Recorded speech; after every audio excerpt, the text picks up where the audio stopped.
जय शिवराय. आज आपल्या बेघर बांधवांसाठी आदित्यदादा देशमुख यांच्या वाढदिवसानिमित्त बेघर बांधवांसाठी जेवणाची पंगत आयोजित केली. तर आदित्यदादा यांना मी आपल्या सगळ्या बेघर बांधवांच्या वतीने वाढदिवसाच्या खूप खूप शुभेच्छा देतो.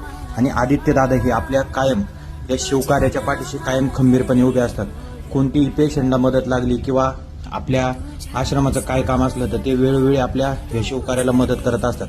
तर आदित्यदादा तुम्हाला उदंड आयुष्य लाभो, तुमच्या हातून अशीच समाजाची सेवा घडो हीच आजच्या दिवशी छत्रपती शिवरायांच्या चरणी प्रार्थना करतो. आणि आपणही व्हिडिओ पाहिला तर आदित्यदादा यांना वाढदिवसाच्या खूप खूप शुभेच्छा द्या. त्यांचं कुटुंबही आज खुश होईल का ज्या लोकांना आज अन्नदानाची गरज आहे, जे अन्न आपण कचऱ्यात फेकतो तेव्हा ते एखाद्या बेघर रोडवरच्या माणसाच्या नशिबात जातं आणि एका टायमाच्या अन्नासाठी सुद्धा त्या लोकांना संघर्ष करावा लागतो. तर तुमच्या कुटुंबाचंही मनापासून धन्यवाद. आणि आपणही खरंच ज्या लोकांना अन्नदानाची गरज आहे त्यांना अन्नदान करा. जय हिंद, जय महाराष्ट्र, जय जिजाऊ, जय शिवराय, जय संभाजीराजे.